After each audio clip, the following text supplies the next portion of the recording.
Last week, the federal government released their long-awaited National Electric Vehicle Strategy.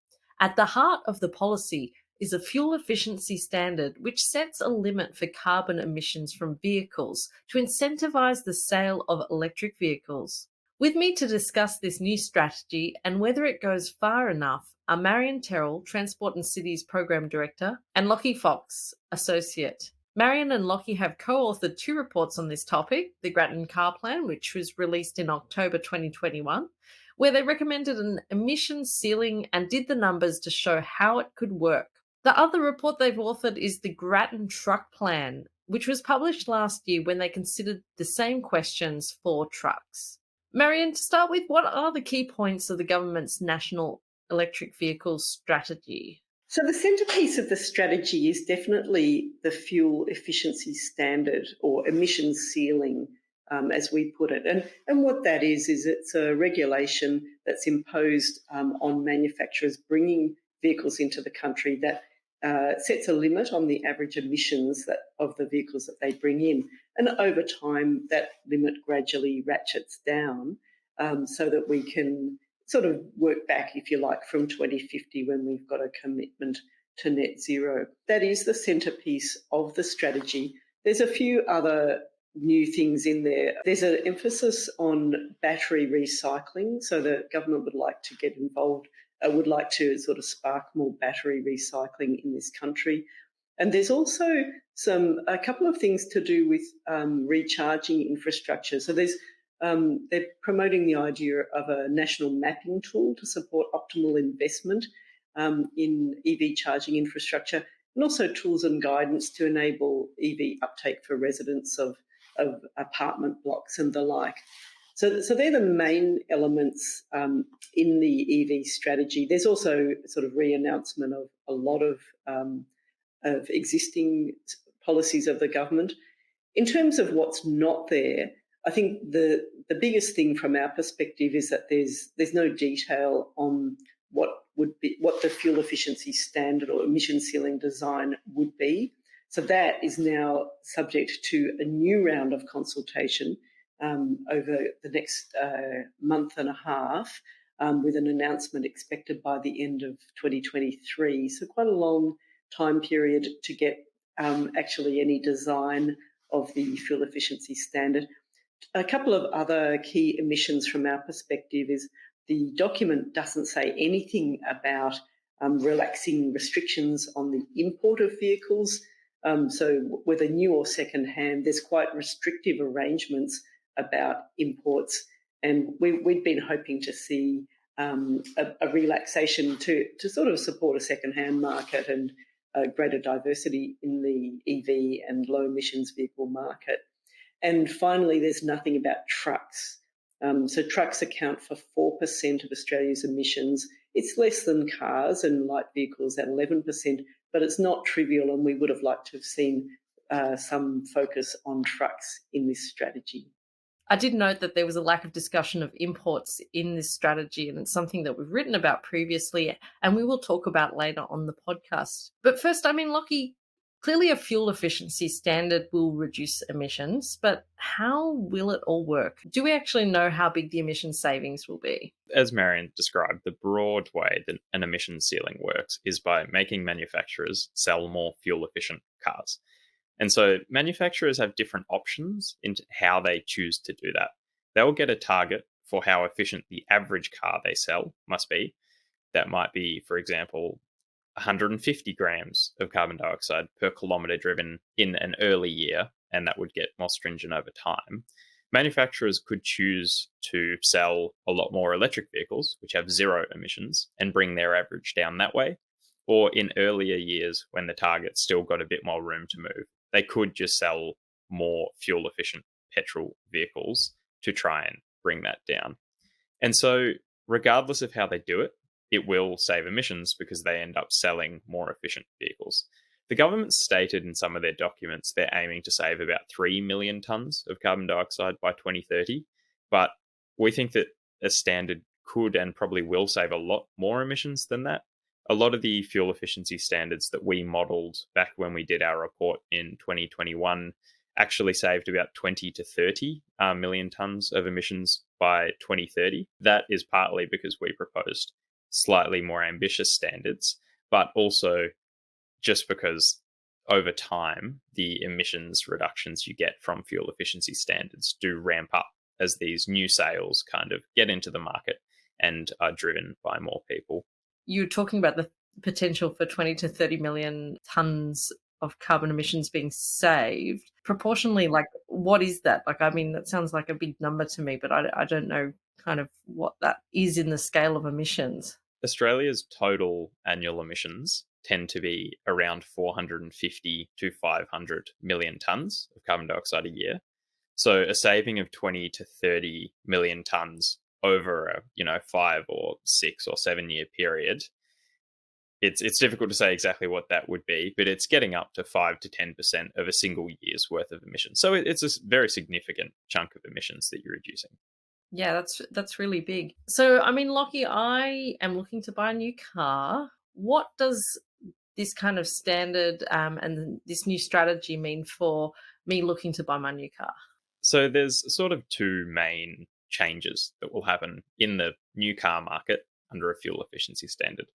The first one, which government has gone to quite large lengths to point out, is that the choice of car that you'll be able to buy will probably only get better, not worse. So at the moment, there's lots of demand for hybrids and for more efficient vehicles and electric vehicles, and car companies are struggling to keep up with that demand. Fuel efficiency standards give them another really good incentive to bring those cars to the Australian market as opposed to overseas. So you'll probably get more choice in the types of efficient cars that you can buy. The second thing that will happen is that the car that you end up with will, in all likelihood, use less petrol than it would otherwise. And so that will add up to quite big fuel savings for the vast majority of consumers. In our modelling in 2021, we estimated that under a relatively ambitious standard, it would save consumers at least a couple $100 a year, in all likelihood, just for the average driver.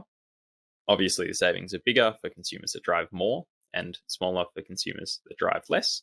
But yeah, over the life of a vehicle, those savings from a more efficient vehicle that uses less fuel and therefore has lower fuel costs do add up to be in the thousands of dollars. Lachie, I mean, what should this standard look like? So there's lots of detail which the government has asked questions about in their consultation paper. We don't know which direction they necessarily want to go in, but there's some pretty clear international precedents for us to follow.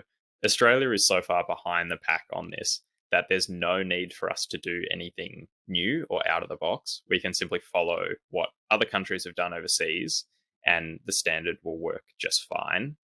For example, in the US, just recently, the US EPA has proposed a new regulation for their fuel efficiency standard. And I use the US as an example because they have quite big cars similar to us and drive long distances similar to us.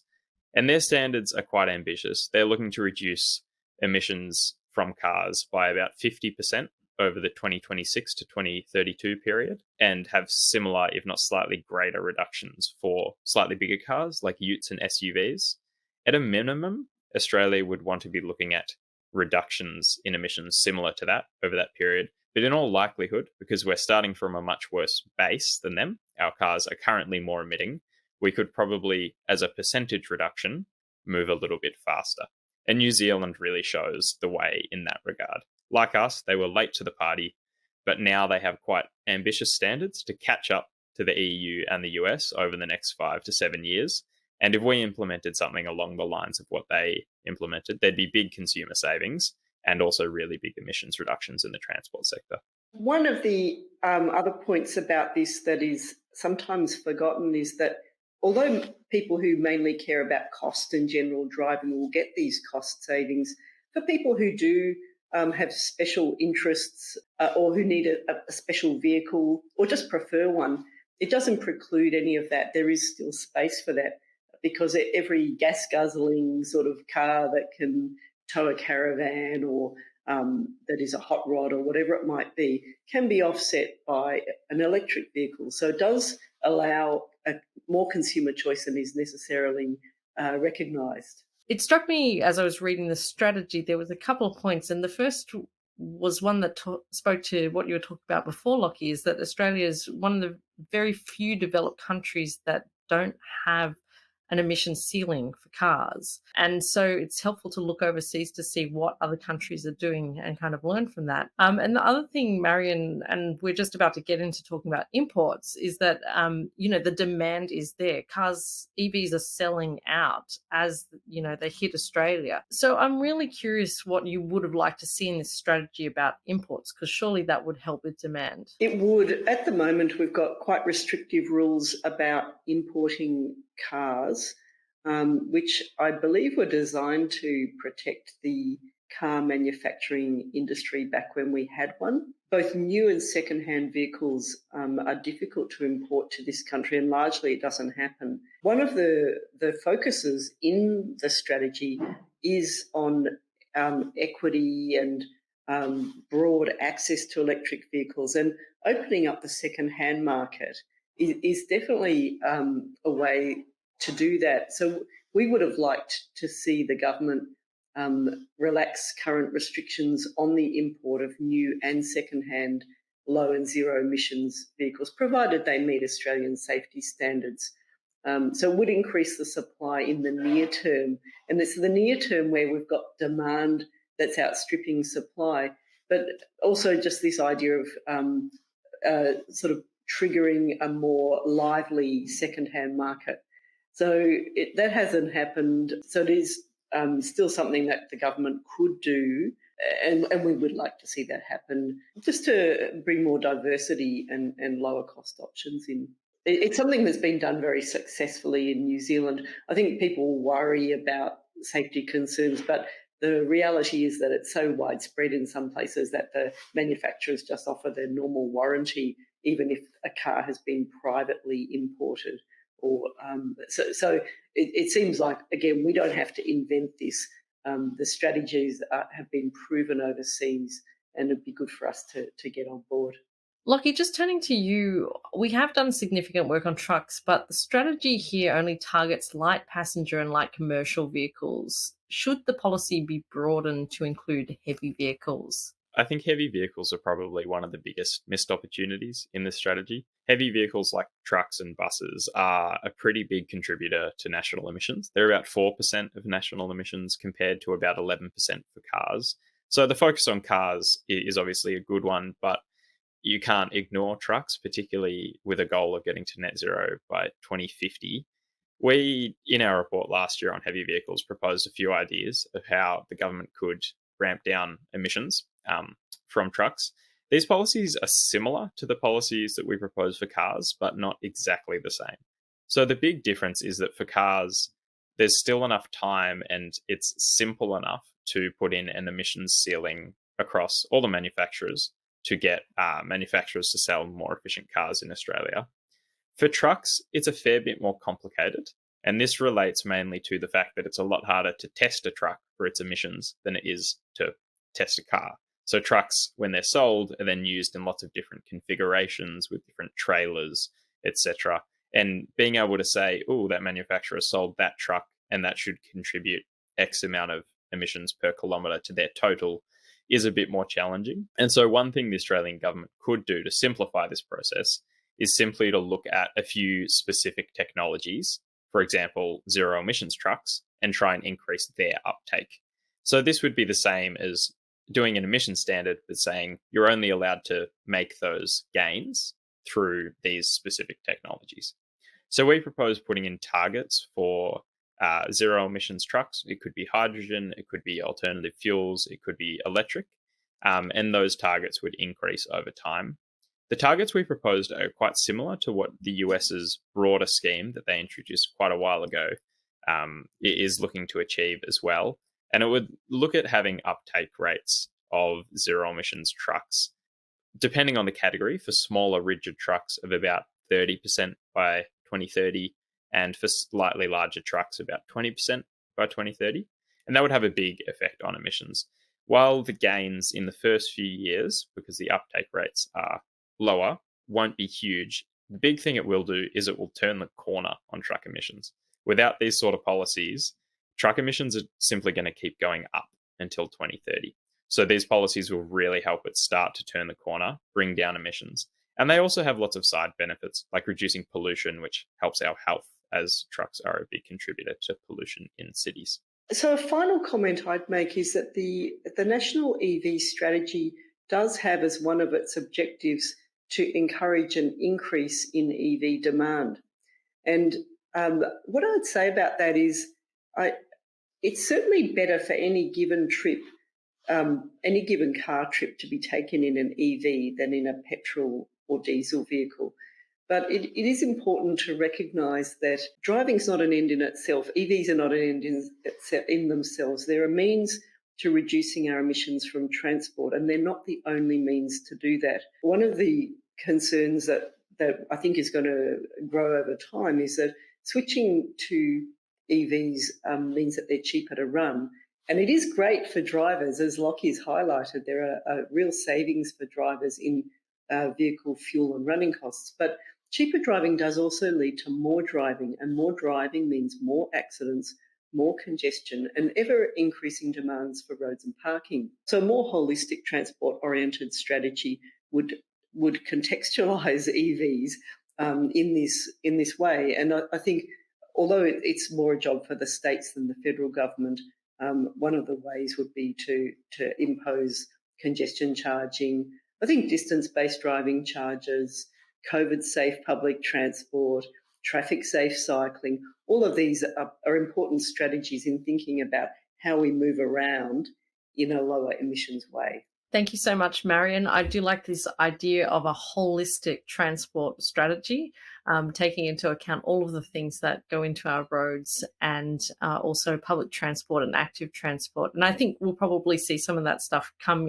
out in the submissions to government in this consultation process as well. If you're interested in reading the National Electric Vehicle Strategy or any of our research mentioned in the podcast today, I've included the links to these papers in the show notes. It's coming to the end of the financial year, and Grattan offers courses in policy and data visualization.